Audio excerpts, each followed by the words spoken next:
শুভ সকাল বন্ধুরা। আজ হলো 27 আগস্ট, বৃহস্পতিবার। আজকের সকালের বিশেষ বিশেষ খবর হলো লক্ষ্মীপুরের 4 শিক্ষকের স্কুলে নিয়মিত পড়ুয়া মাত্র 4 জন। লক্ষ্মীপুরে প্রাথমিক শিক্ষা বিভাগের অব্যবস্থার নানা চিত্র সামনে আসছে। কোথাও শতাধিক ছাত্রছাত্রীর বিপরীতে রয়েছেন মাত্র 1 জন বা 2 জন শিক্ষক, আবার কোথাও ছাত্র সংখ্যার তুলনায় শিক্ষক রয়েছেন প্রয়োজনের তুলনায় অনেক বেশি। এমনই এক বিস্ময়কর চিত্র দেখা গেল লক্ষ্মীপুর প্রাথমিক শিক্ষাখণ্ডের অধীন 1284 নম্বর চাপরৌ এলপি স্কুলে। বিদ্যালয় সূত্রে জানা গেছে, স্কুলটিতে নিয়মিত পড়ুয়ার সংখ্যা মাত্র 4 জন। প্রথম শ্রেণীতে রয়েছে 2 জন, তৃতীয় শ্রেণীতে 1 জন এবং চতুর্থ শ্রেণীতে 1 জন পড়ুয়া। দ্বিতীয় ও পঞ্চম শ্রেণীতে কোনো ছাত্রছাত্রী নেই। এছাড়া কমানে আরও 6 জন শিশু রয়েছে, তবে তাদের নিয়মিত পড়ুয়া হিসেবে গণ্য করা হয় না। শিক্ষা বিভাগের নিয়ম অনুযায়ী কমানের পড়ুয়াদের স্কুল ড্রেস দেওয়া হয় না, যদিও তাদের মিড ডে মিল দেওয়া হয়। তবে বিদ্যালয়ের প্রধান শিক্ষক বসন্ত সিংহ এই তথ্য মানতে নারাজ। তার দাবি, বিদ্যালয়ে মোট ছাত্রছাত্রীর সংখ্যা 10 জন।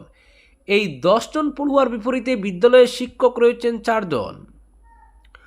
প্রধান শিক্ষক বসন্ত সিংহ ছাড়াও রয়েছেন ডাব্লিউ সত্যবতী সিংহ, এম ডান্তাওলেম্বি সিংহ এবং ডাব্লিউ সূর্য সিংহ।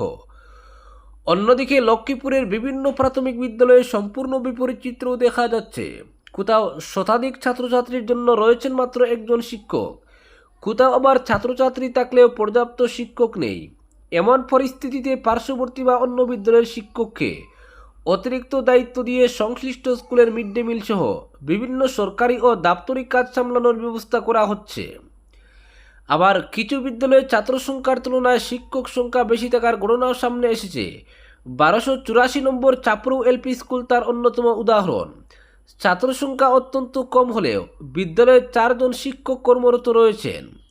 প্রাথমিক শিক্ষা বিভাগের এই বৈষম্যপূর্ণ শিক্ষক বণ্টন ব্যবস্থা নিয়ে স্বাভাবিকভাবেই প্রশ্ন উঠেছে। যদিও বর্তমান ব্লক প্রাথমিক শিক্ষা আধিকারী পরিস্থিতির পরিবর্তনে উদ্যোগী হয়েছেন বলে জানা গেছে। এখন দেখার বিষয়, ছাত্র শিক্ষক অনুপাতের এই অসামঞ্জস্য দূর করতে শিক্ষা বিভাগ আগামী দিনে কী পদক্ষেপ গ্রহণ করে। পরবর্তী খবরটি হল, তিব্বতের জলবোমায় তছনছ নেপাল, মৃত 95, বাসল সেতু গৌরবাড়ি। নিখোঁজ 500-র মধ্যে 133 ভারতীয়, চালু হেল্পলাইন নম্বর। তিব্বত থেকে নেমে আসা ভয়াবহ হড়পাবানে বিপর্যস্ত নেপালের বিস্তীর্ণ এলাকা।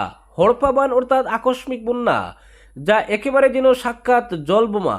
আর এই জলবোমারূপ হড়পাবানেই নেপালের একের পর এক গ্রাম প্লাবিত হওয়ার পাশাপাশি ধসে পড়েছে রাস্তা ও সেতু। বুধবারের এই ভয়াবহ প্রাকৃতিক দুর্যোগে 95 জনের মৃত্যু হয়েছে, নিখোঁজ প্রায় 500 জন। নিখোঁজদের মধ্যে 133 জন ভারতীয় এবং 37 জন প্রবাসী ভারতীয় রয়েছেন। উদ্ধার কাজ যত এগোচ্ছে ততই বাড়ছে ক্ষয়ক্ষতির ভয়াবহতা। এই বিপর্যয়ের কেন্দ্র নেপালের তিব্বত সীমান্তবর্তী রাসুয়া জেলা। রাজধানী কাঠমান্ডু থেকে প্রায় 125 কিলোমিটার দূরের এই জেলার উপর দিয়ে বয়ে গিয়েছে বুড়োকোশে নদী। স্থানীয় প্রশাসন সূত্রে জানা গেছে, এদিন সকাল প্রায় 9টা নাগাদ তিব্বত সীমান্তবর্তী নেপালের রাসুয়া ও দাদিং জেলার উপর দিয়ে প্রবল বেগে জল নেমে আসে। বুতেকুশি নদীর জল হঠাৎ ফুলে উঠে বিস্তীর্ণ এলাকায় ছড়িয়ে পড়ে সেই জল নুয়াকুট ও চিতওয়ান জেলাতে পৌঁছে যায়। বেশি যায় একাধিক সেতু, রাস্তা এবং বহু বাড়িঘর। প্রাথমিক সমীক্ষায় উপগ্রহ চিত্র বিশ্লেষণ করে মনে করা হচ্ছে, তিব্বত নেপাল সীমান্তের কাছে পাহাড়ের অস্থিতিশীল পাথুরে অংশ ভেঙে বরফ ধসের সৃষ্টি হওয়া এই বিপর্যয় ঘটেছে। সেই ধসের জেরে লহেন্দে নদীর জলস্তর বেড়ে যায় এবং তিমুরে এলাকায় বুতেকুশি নদীর মাধ্যমে ত্রিশুরি নদীতে বিপুল জল ঢুকে পড়ে। নেপালের জাতীয় দুর্যোগ ঝুঁকি হ্রাস ও ব্যবস্থাপনা কর্তৃপক্ষ জানিয়েছে, বুধবার সন্ধ্যা পর্যন্ত 60টি জেলায় 95টি দেহ উদ্ধার হয়েছে। বিভিন্ন এলাকা থেকে 93 জনকে জীবিত উদ্ধার করা হয়েছে। তাদের মধ্যে 30 জন কাঠমান্ডুর ত্রিভুবন বিশ্ববিদ্যালয় শিক্ষণ হাসপাতালে চিকিৎসাধীন। এই বিপর্যয়ে বিদেশি পর্যটক ও তীর্থযাত্রীদেরও অনেক নিখোঁজ হয়েছেন। নেপাল পর্যটন বোর্ড জানিয়েছে, রাজশাহী জেলায় নিখোঁজ 341 জন বিদেশি পর্যটক ও তীর্থযাত্রীর মধ্যে 133 জন ভারতীয় এবং 37 জন প্রবাসী ভারতীয়। তাদের মধ্যে অন্তত 59 জন কৈলাস মানস সরোবর যাত্রার তীর্থযাত্রী ছিলেন। নিখোঁজদের মধ্যে 62 জন নেপালের নাগরিকও রয়েছেন। বাকিরা আমেরিকা, মালয়েশিয়া, ব্রিটেন, দক্ষিণ আফ্রিকা, অস্ট্রেলিয়া ও নেদারল্যান্ডসের নাগরিক। নেপালের বিদেশমন্ত্রী শিশির খানাল সংসদে জানিয়েছেন, বিভিন্ন এলাকায় 80 জন নিরাপত্তা কর্মীরও খোঁজ পাওয়া যাচ্ছে না। তাদের মধ্যে 44 জন নেপাল সেনার সদস্য। বিপর্যয়ের জেরে রাশিয়ার সবচেয়ে বেশি ক্ষতিগ্রস্ত হয়েছে। সমাজ মাধ্যমে ছড়িয়ে পড়া ছবি ও ভিডিও দেখা গিয়েছে রাশিয়ার সীমান্ত চৌকির কাছে প্রবল জলস্রোত দুতলা ভবন পর্যন্ত গ্রাস করে ফেলছে। মুহূর্তের মধ্যে কাদা ও ধ্বংসাবশেষে ডেকে যাচ্ছে বিস্তীর্ণ এলাকা। প্রাণ বাঁচাতে বহু মানুষকে ছুটে পালাতেও দেখা গিয়েছে। পরবর্তী খবরটি হলো ইনস্টাগ্রাম লিঙ্ক থেকে জেহাদি যোগ, হাইলাকান্দিতে এসটিএফের জালে যুবক। পাকিস্তানের গোয়েন্দা সংস্থা আইএসআইয়ের সঙ্গে যোগাযোগ থাকা সন্দেহভাজন একটি জেহাদি নেটওয়ার্কের সঙ্গে যোগসূত্রের অভিযোগে হাইলাকান্দি জেলার রামনাথপুর এলাকা থেকে 21 বছর বয়সী এক যুবককে গ্রেফতার করেছে আসাম পুলিশের স্পেশাল টাস্ক ফোর্স অর্থাৎ এসটিএফ। ধৃত যুবকের নাম ফজল ইসলাম বড়বুইয়া। মঙ্গলবার রাতে রামনাথপুর থানার অন্তর্গত বলদাবলদি গ্রামে তার বাড়িতে অভিযান চালিয়ে তাকে গ্রেফতার করা হয় বলে পুলিশ সূত্রে জানা গেছে। তবে এই অভিযান নিয়ে জেলা পুলিশের কোনো শীর্ষ নেতা মুখ খুলেনি।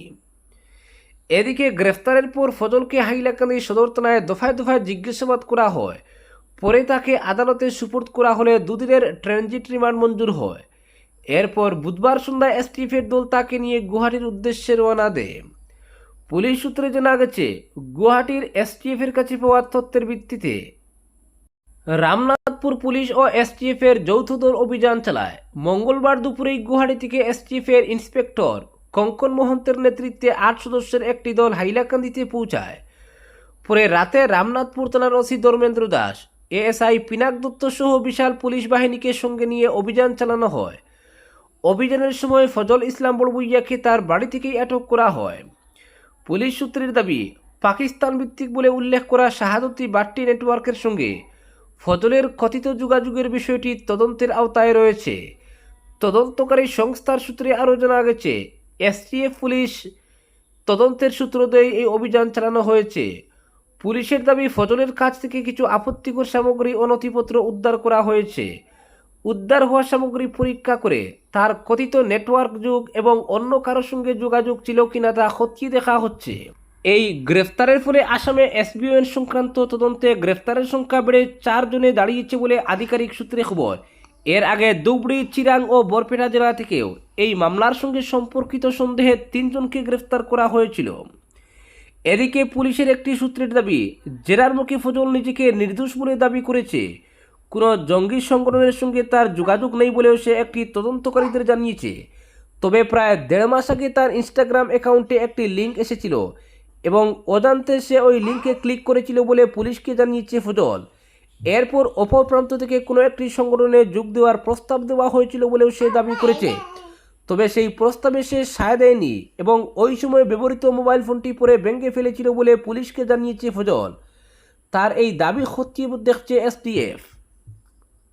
পরবর্তী খবরটি হলো শিলচর মেডিকেল কলেজ ও হাসপাতালের ভারপ্রাপ্ত অধ্যক্ষ কাম চিফ সুপারিনটেন্ডেন্ট পদে প্রশাসনিক রদবদল করল আসাম সরকার। মেডিকেল এডুকেশন অ্যান্ড রিসার্চ বিভাগের জারি করা বিজ্ঞপ্তি অনুযায়ী মেডিসিন বিভাগের অধ্যাপক ডক্টর অভিজিৎ স্বামীকে হাসপাতালের নয়া ভারপ্রাপ্ত অধ্যক্ষ কাম চিফ সুপারিনটেন্ডেন্ট হিসেবে দায়িত্ব দেওয়া হয়েছে। বিজ্ঞপ্তিতে জানানো হয়েছে, জনস্বার্থে শিলচর মেডিকেল কলেজ ও হাসপাতালের ভারপ্রাপ্ত অধ্যক্ষ কাম চিফ সুপারিনটেন্ডেন্ট দায়িত্ব থেকে ডার্মাটোলজি বিভাগের অধ্যাপক প্রফেসর ডক্টর ভাস্কর গুপ্তকে অব্যাহতি দেওয়া হয়েছে। এই সিদ্ধান্ত অবিলম্বে কার্যকর হয়েছে। অন্যদিকে ডক্টর অভিজিৎ স্বামীকে পরবর্তী নির্দেশ না দেওয়া পর্যন্ত নতুন দায়িত্ব পালন করতে বলা হয়েছে। আসাম সরকারের মেডিকেল এডুকেশন অ্যান্ড রিসার্চ বিভাগের কমিশনার ও সচিব ডক্টর সিদ্ধার্থ সিং এক স্বাক্ষরিত বিজ্ঞপ্তিতে এই নির্দেশ জারি করেছেন। হাসপাতাল সূত্রে জানা গেছে, বুধবারই ডক্টর অভিজিৎ স্বামী তার নতুন দায়িত্ব গ্রহণ করেছেন। প্রশাসনিক এই রদবদলের মধ্য দিয়ে শিলচর মেডিকেল কলেজ ও হাসপাতালের গুরুত্বপূর্ণ প্রশাসনিক পদে নতুন নেতৃত্বের সূচনা হলো। পরবর্তী খবরটি হলো শতাধিক ছাত্রের প্রাণ রক্ষায় এগিয়ে এলেন বিধায়ক আমিনুল। দীর্ঘ বছর থেকে টিলাভূমির উপর ঝুলে রয়েছে বিদ্যালয়। মরণ ঝুঁকি নিয়ে শিশু ছাত্রছাত্রী বিদ্যালয়টিতে পড়াশোনা করছে, কিন্তু যে কোনো মুহূর্তে টিলাভূমি ধসে শতাধিক শিশু ছাত্রদের মর্মান্তিক মৃত্যু করতে এমন আশঙ্কা নিয়ে অভিভাবকরা আতঙ্কিত। ঘটনাটি আউলিয়া টিলা মানব সেবা এলপি স্কুলের। আতঙ্কগ্রস্ত অভিভাবকরা মরণফাঁদে পরিণত স্কুল নিয়ে সোনার বিধায়ক আমিনুল হক লস্করের দৃষ্টি আকর্ষণ করেন। বুধবার বিধায়ক আমিনুল হক বিভাগীয় ডিআই সহ সর্বশিক্ষা মিশনের ইঞ্জিনিয়ারকে সঙ্গে নিয়ে স্কুলটি পরিদর্শন করেন। মরণ ফাঁদে পরিণত স্কুলটির বাস্তব পরিস্থিতি দেখে আঁতকে ওঠেন বিধায়ক সহ বিভাগীয়রা। স্কুল পরিচালন কমিটির আয়োজিত সভায় বিধায়ক আমিনুল বলেন, বিদ্যালয় মন্দির মসজিদ থেকে পবিত্র, এখানে আতঙ্ক মনে পড়াশোনা করবে তা মানা যায় না। তাই শিশুদের রক্ষায় স্থানীয় পঞ্চায়েতের এগিয়ে আসার আহ্বান জানান। তিনি বলেন, আশপাশ এলাকা থেকে জমি মালিকরা মাটি বিক্রি করার ফলে স্কুলটি 40 ফুট উপরে ঝুলে থাকার কারণে মরণ ফাঁদে পরিণত হয়েছে। শিশুদের রক্ষায় একজোট হয়ে সহযোগিতায় এগিয়ে আসার আহ্বান জানান।